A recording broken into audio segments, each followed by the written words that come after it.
Do you wave your terrible towel when Renegade plays? Reach for a tasty cake when JJ shouts, "He scores!" Does the sound of an F1 engine make your heart race? Doing push-ups with a Nittany Lion after a TD? Then lend us an ear, and we will share the exhilaration of Steelers football, the excitement of Flyers hockey, the nail-biting finishes of F1, and the pride when we yell, "We are Penn State." Welcome to the SteelFlyers Show, the strangest combination of sports fandom since pineapple was put on pizza. Ladies and gentlemen, welcome to the SteelFlyers All Sports Network, and I am your host, SteelFlyers, and let me tell you something here, guys. We got a special one here for you because we're going to be talking about the Pittsburgh Steelers 2022 training camp preview. That's right, that's what this one's all about. So, thank you all very much for hopping on, checking us out. Thank you for hitting the subscribe button. Please do that. Please hit the like button as well, too. That helps to keep us going and keeps everything flying. Thank you guys very much for all your support. Really appreciate that. Let's get right down into the nitty-gritty. The Pittsburgh Steelers start training camp. The rookies have to report to camp on the 26th, which is in 2 days. And then the veterans report on 2 days after that, which will be the 28th. I'm expecting there to be a very interesting Friday night coming up here on Chuck Noll Field on the 29th. That's going to be an interesting night. I have a feeling we're going to see our first padded practice, potentially, maybe, on that one there. So we'll see. But listen, I wanted to get into this because I want to talk about the training camp preview here about the Pittsburgh Steelers, and I'm gonna say this, and I know it might floor some of y'all and whatever, but check this out, and I just want you to just hear me out and fly with me on this one just for a second, because I think you might be a little bit surprised at what might be going on here. So I think that the Pittsburgh Steelers coming into training camp have a pretty good shot at being a pretty decent team. Now, I also believe that with the drafting of Kenny Pickett, I believe that's going to spell the end for Mason Rudolph. Okay? I believe that he's either going to be waived, put on the practice squad, or they're going to try and trade him or something. I don't know, but it's kind of what's going on as far as I'm concerned. They always like to go into camp with 4 arms.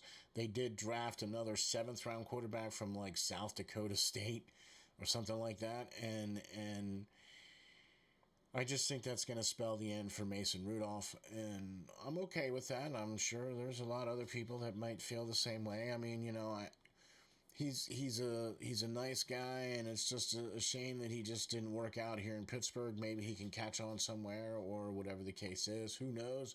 Maybe he still can win the backup job. We don't know. We're going to see. We're going to get a shot. We're going to see. You know, I mean, he's going to probably look really good in preseason, I'm sure, because he knows the offense. He's run the offense. You know what I mean? So it's going to be interesting to see how things go, especially for Kenny Pickett.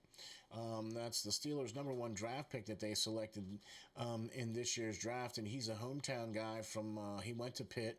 And he walked by the, complex every day to go play at Heinz Field. And so when he was playing there, that's what it was called. Anyway, maybe we'll do something about the reaction to that. I don't know. But anyway, we're talking about the Steelers going to St. Vincent College in Latrobe, and back where they belong, back where it should be, back where it should have never have left. But, hey, is what it is. And so they're back, and it's going to be great to see and hear the pads popping and the whistles blowing and the horns going off up there at St. Vincent College on Chuck Noll Field. So that's very exciting. Can't wait for that to get rolling, and can't wait to see this team get into camp. Now, at the top of the show, I mentioned the fact that I think this team might have a shot. And I think they don't only just have a shot, I think they have a shot at the division. And yeah, I trust me, I am a teetotaler. I do not drink. I'm not into anything else. So no. But I really do, and hear me out on this. And this is why I want you to just kind of ride this roller coaster here for just a sec. One of the best defensive backfields with Minka Fitzpatrick back there trolling the backfield for the Steelers. Ever since he's come onto the team, the number of splash plays of over 20 yards have drastically reduced. We still get popped for them, but it's not as horrible as it's been since before he's gotten there and since after Troy's retirement. I like Edmonds back there. They picked up a free agent in Levi Wallace. I'm really like how the defensive backfield has started to come in to their own. I like Marcus Allen back there. I got to watch him play at Penn State. So that has been really exciting as well, too. And I really think that this is going to be the Alex Highsmith year. I think this young man is going to explode. And what I mean by explode is just that. I think he's going to have numbers comparable to TJ, to be honest with you. Because if you got one on one side and one on the other, I don't even care who is in the middle. I don't even care. Because this team is kind of giving me some nostalgic flashbacks of the Steel Curtain days when there was a pretty decent defensive line front four there that put enough pressure on the quarterback so that linebackers like Jack Ham and Jack Lambert, who are built like the prototypical tight ends of today, 6'2", 200 and odd pounds, 6'3", 200 and odd pounds. And guess what they were doing?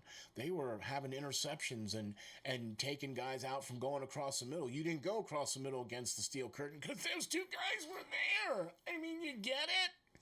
So you match that with T.J. Watt being able to rush being able to rush the quarterback, and with Alex Highsmith being able to rush the quarterback.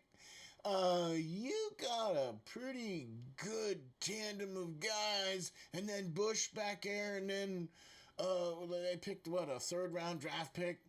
The Pittsburgh did for another linebacker. I mean, they're deep in linebackers, so it doesn't matter. Just put somebody back there. But Bush is going to be back there, and I think him back there and being fully healthy is going to be another thing too. Because I think he's better at coverage more so than he is at rushing the quarterback. So leave the quarterback rushing to Alex Highsmith and TJ and leave the rest to those guys that are covering guys that have a little bit more.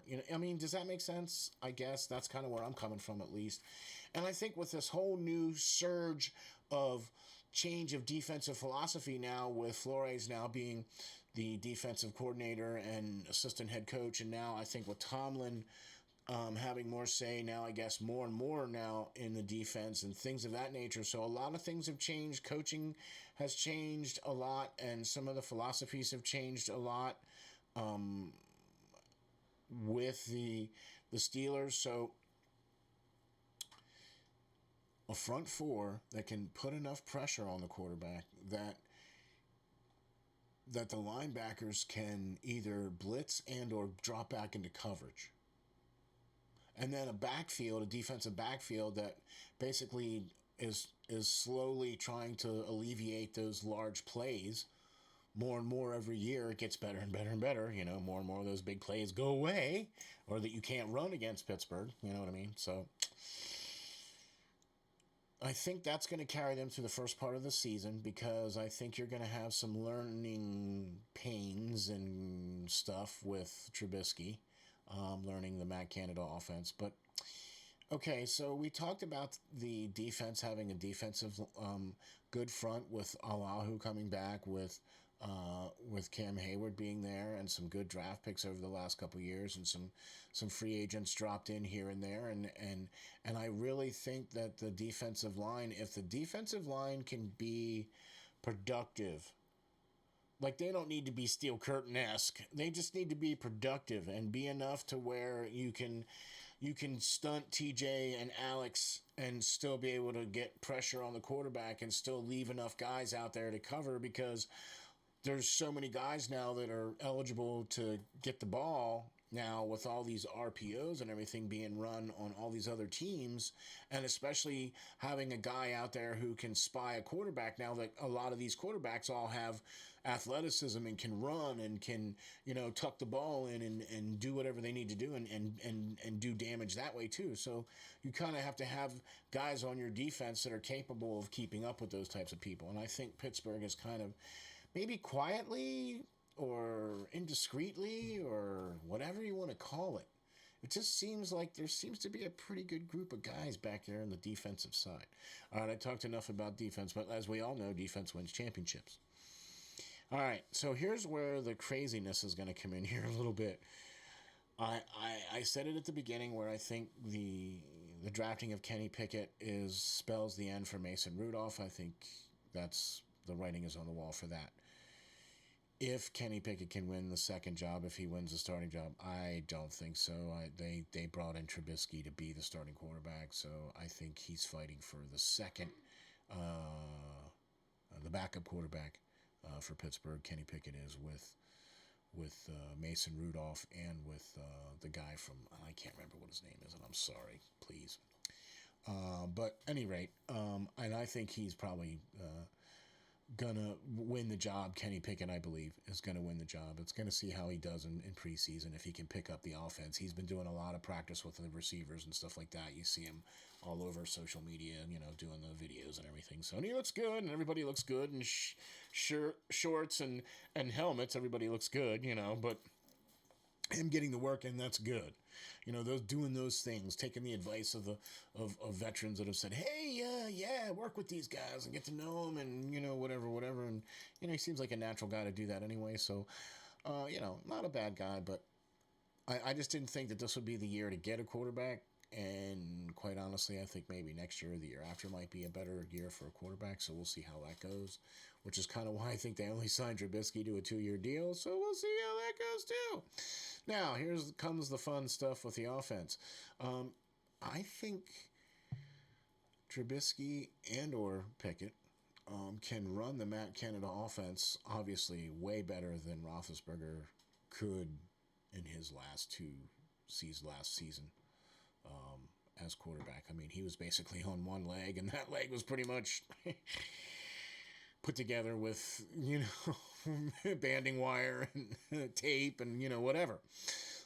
It's not like he was the most mobile guy back there, and he was known for, getting the ball and then getting rid of the ball very, very quickly, making those quick decisions. And so, okay, that's great, but you need to be able to do some of the RPOs, especially with the Canada offense. Now, Naji Harris, one of the best backs in the league. I mean, gosh, I would have to say hands down. I mean, can you imagine him with a decent offensive line with blocking? Could you imagine that? The guy, they don't even need to throw the ball. They can just hand it off to him 15 times and what? Pittsburgh, historically, if they hand the ball off more than 22 times to a single running back, win 80% of their games. And if they throw the ball less than 35 times, have won a significant amount of games too. Now that kind of throw that out the window because Roethlisberger was throwing the ball 45, 50 times a game. But historically, if you look back, you're much more successful when you have a much more balanced attack. When you're running the ball and passing the ball and picking a defense apart and taking what they give, and being able to call the right play to say, yeah, we need to run it now, and then pass or whatever, you know what I mean? So Trubisky has the tools physically to do those things. Pickett has the tools physically to do those things. If the offensive line can be solidified, with Chooks coming back, with Dan Moore, the center needs to be solidified. Look, you get a chance to play center for the Pittsburgh Steelers as a rookie. He did. All right, he dropped off there at the end big time, but so he needs to come back strong and have a good showing, and we'll see how that goes. So I really think that, yes, I'm going to say that Pittsburgh has an opportunity to win the division from Cincinnati. Yeah, I'm calling it right now. I'm calling it right now. I'm being cautiously optimistic. I think it's going to be neck and neck, and it's going to be, depending on how many games each team is going to win, we'll see how things go. Cincinnati, pretty stacked team, and pretty impressed with how far they were able to go. But we'll see how things turn this year with Pittsburgh being able to put an offense and a defense together. So that's my little prediction. I think Pittsburgh is going to be in contention for the AFC North division. And potentially could win it. So we'll see how it goes. But I've been known to be cautiously optimistic before. So we'll see how that goes. Thank you all for watching. Thank you all for your support. Please hit the like and subscribe. Really appreciate that. It helps to grow the channel. It helps to get us out there and helps to let everybody know what we're doing. And we really appreciate your support. And you can find me on Twitter at SteelFlyers52, and you can find all the great stuff at SteelFlyers All Sports Network at www.steelflyers.com. Thank you all for checking us out. Just remember, folks, stay safe, stay strong, and hang tough.